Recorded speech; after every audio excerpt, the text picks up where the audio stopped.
Good morning, welcome to business breakfast. ఇక నిన్న నష్టాల్లో స్టార్ట్ అయిన మార్కెట్లు నష్టాలతోనే ముగిశాయి. మధ్యాహ్నం టైంలో కాస్త రికవరీ వచ్చి మళ్ళీ మార్కెట్లు లాభాల్లోకి వస్తాయేమో అనిపించినప్పటికీ కూడా చివరికి మార్కెట్లు నష్టాల్లోనే ముగిశాయి. అయితే ఈ రోజు ఉదయం ఏషియన్ మార్కెట్స్ కూడా నష్టాల్లోనే కనబడుతున్నాయి. నిన్న మార్కెట్లో ఎక్కువగా IT and oil and gas sectors ఎక్కువగా నష్టపోయాయి. IT, technology and oil and gas, ఈ మూడు సెక్టర్లు కూడా ఎక్కువగా నష్టపోయిన సెక్టర్స్ ఊహించినట్లుగానే జరిగింది. అండ్ ఇవాళ కూడా ఎస్జిఎక్స్ నిఫ్టీ నష్టాల్లోనే ట్రేడ్ అవుతోంది. ఇది అలాగే నిన్న యుఎస్ మార్కెట్లకి సెలవు కావడంతో యుఎస్ మార్కెట్లో నిన్న లేవు. ఇవాళ కూడా మార్కెట్లు ఎలా ఉంటాయి, వీక్నెస్ కొనసాగుతుందా లేదా మనకి చెప్పడానికి కుటుంబరావు గారు ఉన్నారు. అలాగే మ్యూచువల్ ఫండ్స్ గురించి చెప్పడానికి రామ్ ప్రకాష్ గారు ఉన్నారు. కుటుంబరావు గారు, నిన్న ఎక్స్పెక్ట్ చేసినట్లుగానే మార్కెట్లు ఉన్నాయి. ఇవాళ కూడా నెగిటివ్నెస్ కొనసాగేట్లుగా అనిపిస్తుంది. ఇవాళ ఎలా ఉంటుంది మార్కెట్? ఇనిషియల్లీ వీక్నెస్ అయితే ఉంటుందండి. ఎందుకంటే నిన్న యూరోపియన్ మార్కెట్స్ చాలా షార్ప్గా పట్టడం చూసాం అనమాట. అక్కడ తిరిగి Spain and Italy debt crisis తెర మీదకి రావడంతో అనమాట. కాబట్టి నేను అనుకోవటం క్లియర్లీ మార్నింగ్ సెషన్ వీక్గా ఉంటే కూడా తర్వాత సెషన్ డౌ ఫ్యూచర్స్ మూవ్మెంట్ని బట్టి నేను అనుకోవటం డిక్టేట్ అవుతుంది. మధ్యాహ్నం నుంచి మైల్డ్ షార్ట్ కవరింగ్ వచ్చి పాజిటివ్గా క్లోజ్ అవ్వచ్చు. అండ్ మోర్ ఓవర్ ఇప్పుడు ప్రైమ్ మినిస్టర్ గారు కూడా బంగ్లాదేశ్కి వెళ్ళటం, ఇటు పార్లమెంట్ సెషన్లో రేపు ల్యాండ్ ఎక్విజిషన్ బిల్లు పాస్ అవుతుందా, అంటే అట్లీస్ట్ స్టాండింగ్ కమిటీకి రిఫరెన్స్ వితౌట్ ఎనీ చేంజెస్ చేస్తారా అనేది కూడా చూడాలి. ఎందుకంటే 8th లోపల కాస్త అగ్రెసివ్ బిల్ ప్యాసేజ్ ఉంటే పార్లమెంట్లో డెఫినెట్లీ అనుకోవటం మార్కెట్స్ కరెంట్ లెవెల్స్లో స్టేబుల్ అవుతాయి. నిన్న కూడా చూసాం లోవర్ లెవెల్స్ అగ్రెసివ్ సెల్లింగ్ ఏం రాలేదన్నమాట. కానీ మోడెస్ట్ బయింగ్ కూడా ఎమర్జ్ అయింది. Couple of stocks new highs కూడా టచ్ అవటం చూసాం ఈ గ్రూప్లో. దట్ ఈస్ ఇండికేషన్ దట్ ఒక రేంజ్, ట్రేడింగ్ రేంజ్ ఎస్టాబ్లిష్ అయిపోయింది నిఫ్టీకి. క్లోజర్ టు 47-48 బ్యాండ్లోకి రాగానే డెఫినెట్లీ బయింగ్ ఎమర్జ్ అవుతుంది. అబౌవ్ 5,000 క్లోజర్ టు 5,100 సెల్లింగ్ కూడా వచ్చే పాసిబిలిటీ ఉంది. నిన్న అరౌండ్ 5,000 దగ్గర హోవర్ అవటం అండ్ లాస్ట్లో కాస్త అనమాట లాస్ట్ 2 అవర్స్లో ట్రేడింగ్ యావరేజ్ చూస్తాం అంటే 5,000 దగ్గర నిఫ్టీ క్లోజ్ అవటం కొంచెం పాజిటివ్. బట్ మార్నింగ్ ఇవాళ నేను అనుకోవటం సెషన్ వీక్గా ఓపెన్ అయిన తర్వాత 4960 will be a benchmark అనమాట. 4960 కింద ట్రేడ్ అయితే కనుక డెఫినెట్లీ షార్ట్ టర్మ్ లాంగ్స్ ఏమయ్యాయి కట్ చేసేయమని చెప్పేసి చెప్తాను. 4960 morning couple of hours sustain చేసుకోగలిగితే కనుక అండ్ ఇన్ఫ్యాక్ట్ 5,000 అటెంప్ట్ చేస్తే కనుక ట్రేడింగ్ పొజిషన్స్ ఇంట్రాడేకి ఆర్ 1-2 డేస్కి మాత్రం డెఫినెట్లీ ఇనిషియేట్ చేయొచ్చు. సెక్టార్స్ వైజ్ చూస్తే క్లియర్లీ నిన్న టెక్నాలజీ వీక్ అనమాట. ఇవాళ కూడా నేను అనుకోవటం వీక్నెస్ మరీ ఎక్కువ లేకపోయినా కూడా రేంజ్ బౌండ్ అయిపోతాయి stocks. Mid cap and side కౌంటర్స్లోనే కాస్త హైట్ అండ్ యాక్టివిటీ ఉండొచ్చు. నిన్న కూడా చూసాం ఐఆర్బీ ఇన్ఫ్రా లాంటి స్టాక్స్, టెక్ మహీంద్రా ఇలాంటి మిగతా టెక్నాలజీ స్టాక్స్ పడితే టెక్ మహీంద్రాలో మంచి బ్రేక్అవుట్ రావటం చూసాం. కాబట్టి స్టాక్ స్పెసిఫిక్ యాక్టివిటీనే ఉంటుంది. అండ్ సెక్టార్స్ వైజ్ ఇవాళ స్పాట్ లైట్ తిరిగి ఆటో స్టాక్స్లో ఉండే పాసిబిలిటీ ఉంది, అది రూల్ అవుట్ చేయలేము. అండ్ నేను పర్టికులర్ గమనించినట్లయితే ఎక్కువగా ఫ్రంట్ లైన్ స్టాక్స్ ఎక్కువగా పడ్డాయి. మిడ్ క్యాప్, స్మాల్ క్యాప్ లో పెద్దగా నష్టాలు కనిపించలేదు. అదే చెప్పాను నేను, ఇంట్రెస్ట్ కూడా మీకు సైడ్ కౌంటర్స్లోను మిడ్ క్యాప్లోను హైట్ అండ్గా కనిపించింది అనమాట నిన్న ఫ్రంట్ లైన్ కంటే. ఇవాళ కూడా అదే యాటిట్యూడ్ కంటిన్యూ అవుతుంది. ఇన్ఫ్యాక్ట్ అప్పర్ సర్కిట్ పైన ఈవెన్ స్మాల్ క్యాప్ స్టాక్స్ చాలా వరకు దాదాపు నిన్న 150 to 160 స్టాక్స్ అప్పర్ సర్కిట్ పైన ఉండడానికి కూడా నిదర్శనం అనమాట. కొంచెం బాటమ్ ఫిషింగ్ అవుతుంది at lower levels. This is ahead of Q2 results అని చెప్పేసి అనుకుంటున్నా. ఎందుకంటే September 30 ఈ మంత్ ఎండ్ అయిపోగానే నేను అనుకోవటం Q2తో ఏ కంపెనీస్ ఇంట్రెస్టెడ్ బర్డెన్ తోటి కానీ ఇప్పుడు రీసెంట్ డిమాండ్ సబ్డ్యూడ్ అవటం కానీ ఇవన్నీ కూడా ఇంపాక్ట్ తెలిసిపోతుంది మనకి. అందుకని చెప్పేసి Q1 రిజల్ట్స్ బాగుండి Q2 రిజల్ట్స్ విజిబిలిటీ ఉన్న కంపెనీస్లో కాస్త బయింగ్ అవుతుంది. అందుకని చెప్పేసి సైడ్ కౌంటర్స్లో యాక్టివిటీ ఎక్కువ కనిపిస్తుంది. ఓకే, రామ్ ప్రకాష్ గారు, మార్కెట్ చాలా వీక్గా ఉంది. ప్రస్తుతం మార్కెట్ని చూసి భయపడే వాళ్ళు కొంచెం మ్యూచువల్ ఫండ్స్ వైపు మొగ్గు చూపితే ఏ మ్యూచువల్ ఫండ్లు పెట్టచ్చు అంటారు? ప్రస్తుతం మ్యూచువల్ ఫండ్స్ ఎలా? మనం రెగ్యులర్గా డిస్కస్ చేసుకునేది అసెట్ అలొకేషన్ అనేది చాలా ఇంపార్టెంట్. దానిలో 2 పారామీటర్స్ డెట్, ఈక్విటీ అని 2 ఉన్నాయి. డెట్ ఫండ్ అనేది I think probably if you look at last 6 months or probably 1 year ఆ డెట్ ఫండ్ కేటగిరీస్ అనేది తప్పకుండా పాజిటివ్ రిటర్న్స్ ఇచ్చిన ఉదాహరణలు ఉన్నాయి మనకి. కన్జర్వేటివ్ ఇన్వెస్టర్స్కి ఇంకా డెట్ ఫండ్స్ అనేది సజెస్ట్ చేస్తాను. తప్పకుండా షార్ట్ టర్మ్ ఫండ్స్ కానివ్వండి, ప్రాబ్లీ ఫిక్స్డ్ మెచ్యూరిటీ ప్లాన్స్ కానివ్వండి, ఇవి ఉన్నాయి. Probably 1 year time frame work ఏదైతే ఉంటుందో ప్రాబ్లీ తప్పకుండా డెట్ ఫండ్స్లోనే ఎక్స్పోజర్ తీసుకుంటే బాగుంటుంది. Otherwise 2 years and above time frame ఏదైతే ఇన్వెస్ట్మెంట్ హొరైజన్ ఉంటుందో ఈక్విటీ ఫండ్స్లో multi cap funds, large cap funds ఏవైతే ఉన్నాయో దానిలో ఎక్స్పోజర్ తీసుకుంటే బాగుంటుంది. The best of the short-term funds have given almost 10%, 11% returns in last probably 6 months, 1 year time frame లో. Debt అనేది ప్రాబ్లీ తక్కువ రిటర్న్ ఇస్తుందని కాదు, ప్రాబ్లీ మార్కెట్ ఏదైతే ఇంట్రెస్ట్ రేట్స్ మూవ్మెంట్స్ ఉంటాయో మార్కెట్లో దానికి అనుగుణంగా రిటర్న్స్ ఉంటాయి. ఓపెన్ ఎండ్ మ్యూచువల్ ఫండ్స్లో అది అడ్వాంటేజ్ డెట్ ఫండ్స్లో. Debt funds, short term funds, అనే కేటగిరీ, ఫిక్స్డ్ మెచ్యూరిటీ ప్లాన్స్ అనే కేటగిరీలో ఇన్వెస్ట్ చేస్తే బాగుంటుంది for conservative investors from 6 months to 9 months time frame. Okay, so already callers wait చేస్తున్నారు. మన ఫస్ట్ కాలర్ హైదరాబాద్ నుంచి కృష్ణమోహన్ గారు ఉన్నారు. హలో, గుడ్ మార్నింగ్ అండి, చెప్పండి. సార్ మేము టాటా స్టీల్ 500 కాలు ఒక 10,000 క్వాంటిటీ పోటీలో ఇస్తున్నాము. Okay, Tata steel 500 call sir, call అంటే 20 లాక్స్ 10,000 క్వాంటిటీ మేము పోటీలో ఇస్తున్నాము సార్. ఎట్లా ఇంత ఉంటుంది? ఓకే, నిన్న ఇంట్రాడే జంప్ అయినా కూడా తర్వాత ఫ్లాట్ గా క్లోజ్ అవటం చూసామండి టాటా స్టీల్. నేను అనుకోవటం 490 అండ్ అబౌవ్ సస్టైన్ అయితేనే మీ కాల్కి అప్రిసియేషన్ వచ్చే పాసిబిలిటీ ఉంది. ఎందుకంటే మళ్ళీ ఈ వీకెండ్ దాటిన తర్వాత ఒకసారి షార్ప్ గా ప్రీమియమ్స్ పడిపోయే పాసిబిలిటీ ఉంటుంది. కాబట్టి బిలో 490 కంటిన్యూస్ గా ట్రేడ్ అవుతూ ఉంటే కనుక టాటా స్టీల్ మీ 500 కాల్ కూడా కట్ చేసేయటం బెటర్ అండి. ఓకే, నెక్స్ట్ కాలర్ గాయత్రి గారు ఉన్నారు. Hello, hello, good morning sir. Good morning అండి. జీవీకే పవర్ 500 షేర్స్ తీసుకున్నాం. ఏ ప్రైస్ లో అండి? 25 రూపీస్ 1 షేర్. ఓకే,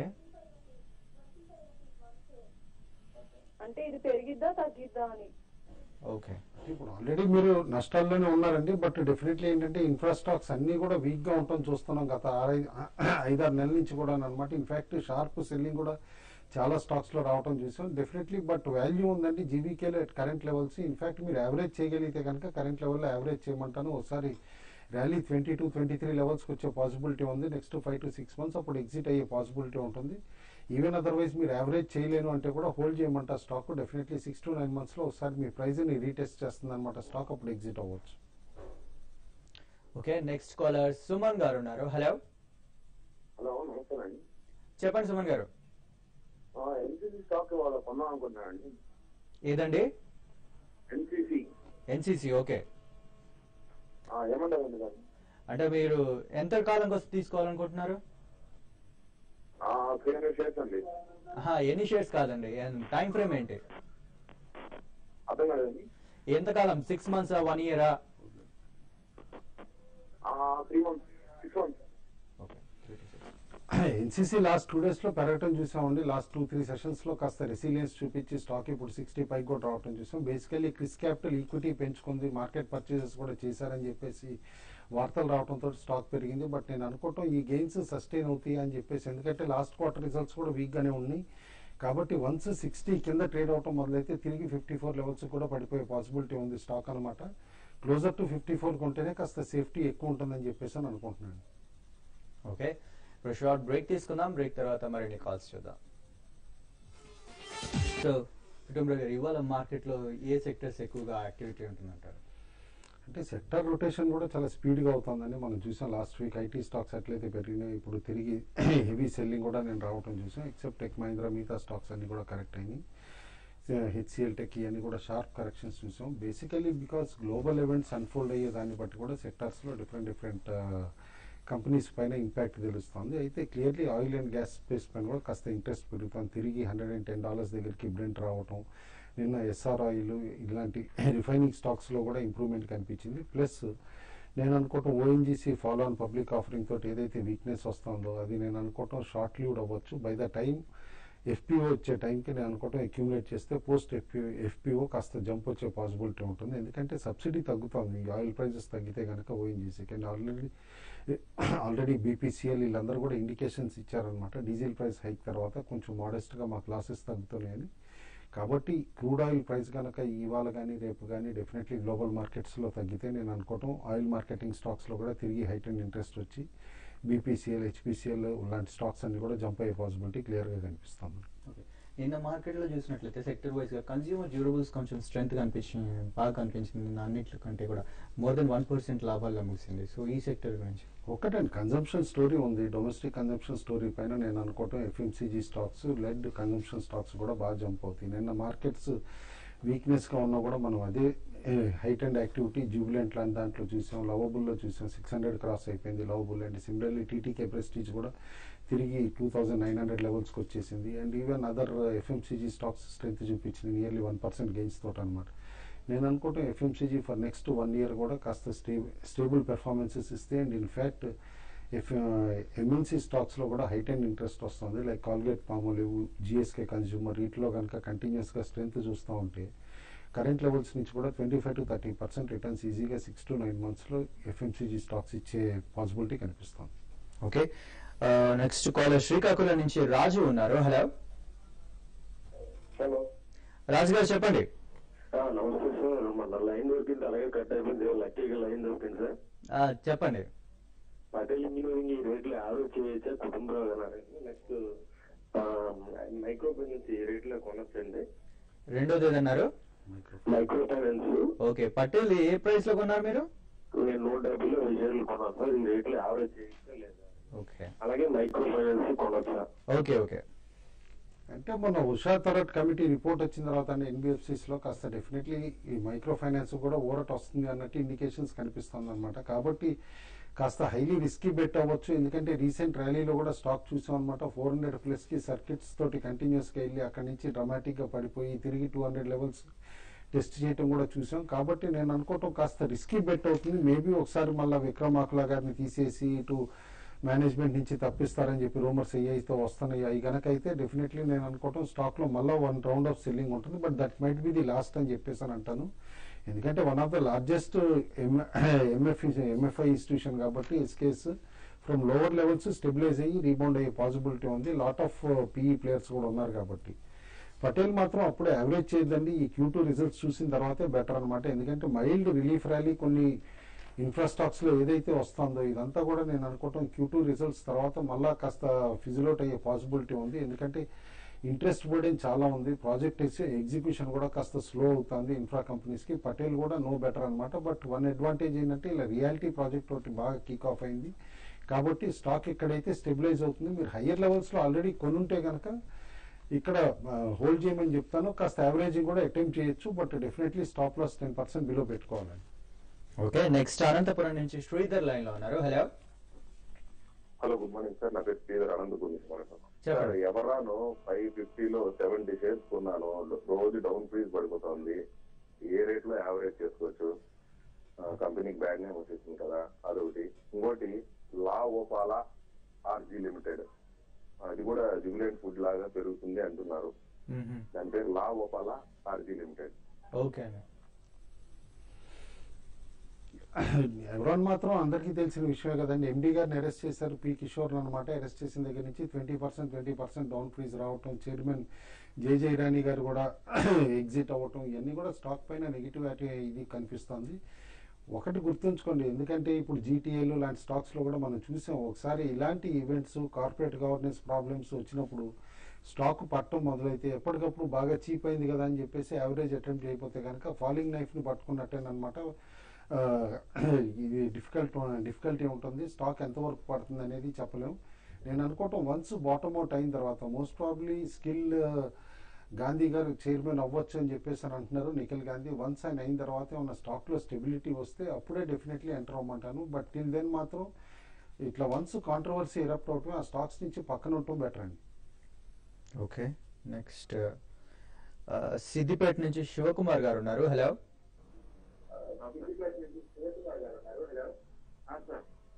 శివకుమార్ గారు చెప్పండి. సార్ సిద్దిపేట నుంచి మాట్లాడుతున్నాను సార్. చెప్పండి సార్ ఈ సత్యం, హలో వినపడుతోంది, చెప్పండి. సార్ ఈ సత్యం షేర్ గురించి తెలుసుకోవాలని ఫోన్ చేశాను సార్. మహేంద్ర సత్యం తీసుకున్నారా మీరు? తీసుకున్నాను సార్. ఏ ప్రైస్ లో అండి? నేను 68 లో తీసుకున్నాను సార్. మరి ఏంది పరిస్థితి అని? 68 రూపీస్ లో సత్యం నిన్న మంచి మూవ్ చేసిందండి. స్టాక్ చూసాం అనమాట, తిరిగి 75 లెవెల్స్ దాకా కూడా వచ్చేయటం అనమాట. నేను అనుకోవటం నిన్న టెక్ మహీంద్రా కూడా సైమల్టేనియస్గా పెరగటం అంటే definitely at some point maybe within 3 months చాలా ఫాస్ట్గా బోత్ ద కంపెనీస్ మర్జ్ చేస్తారనేది కూడా తెలుస్తుంది. ఓన్లీ థింగ్ సత్యంలో రీసెంట్లీ ఐటీ కేసు ఏదైతే వచ్చిందో తెర మీదకి, అప్పుడే స్టాక్ కాస్త కరెక్ట్ అవటం కూడా చూసాం. Otherwise performance wise company is doing extremely well అనమాట. ఇన్ఫాక్ట్ మిడ్ క్యాప్లో ఇంత చీప్ వాల్యుయేషన్ ఐటీ స్టాక్ కూడా ఏది లేదు యాజ్ ఆఫ్ నౌ. కాబట్టి హోల్డ్ చేయమని చెప్పేసి చెప్తాను కంటిన్యూస్గా. ఓకే, నెక్స్ట్ కాలర్ రామకృష్ణ ఉన్నారు. హలో హలో, చెప్పండి రామకృష్ణ గారు. నమస్తే అండి. నమస్తే అండి. ఎడ్యుకంలో 332 తీసుకున్నాము. ఏదండి? 300 షేర్స్ ఎడ్యుకంలో. ఎడ్యుకామ్. ఓకే, 332లో తీసుకున్నాము. ఓకే ఒక 1 year ఉంచుకుందాం అనుకుంటున్నాము. ఓకే అలా రేట్ వస్తుందా రాదా, లేకపోతే ఇంకో వేరే స్టాక్ లో కానీ మార్చాలా? Okay sure. స్టాక్ లో బాగా ఇన్స్టిట్యూషనల్ సెల్లింగ్ వచ్చిందండి. ఎఫ్ఐఎస్ అందరూ కూడా చాలా మంది ఎగ్జిట్ అవడంతో స్టాక్ అసలు కంటిన్యూస్ గా పట్టడం చూసాం. దాదాపు 200 రూపాయలు కూడా పడిపోయింది. ఇన్ఫాక్ట్ 200 కిందకి డిప్ అయ్యి నిన్నే కాస్త 200 రూపాయలు సస్టైన్ అవ్వగలిగింది. నేను అనుకోవటం స్టాక్ లో మాత్రం ఎంత స్ట్రాంగ్ ర్యాలీ వచ్చినా కూడా మేబీ అరౌండ్ 260 280 లెవెల్స్ కి రాగానే హ్యూజ్ సెల్లింగ్ వచ్చే పాసిబిలిటీ ఉంటుంది. అండ్ మోర్ ఓవర్ ఒకసారి స్టాక్ లో ఇంత dilution of equity, foreign equity ఏదైతే అవుతుందో కనుక కంటిన్యూస్ గా స్టడీగా ఇన్వెస్ట్మెంట్స్ ఉండి ఇప్పుడు ఎగ్జిట్ అవుతూ ఉంటే కనుక నేను అనుకోవటం స్టాక్ లో రిలీఫ్ రావటం కూడా చాలా కష్టం అండి. మీ ప్రైస్ నేను అనుకోవటం మేబీ 6 months to 9 months లో మార్కెట్స్ ఎక్స్ట్రీమ్లీ బోయింట్ గా ఉంటేనే వస్తుంది. బట్ అదర్వైజ్ వచ్చే పాసిబిలిటీ అయితే నాకు కనపట్లేదు. ఎనీ రిలీఫ్ ర్యాలీలో 260 280 వస్తే కనుక ఎగ్జిట్ అయిపోండి.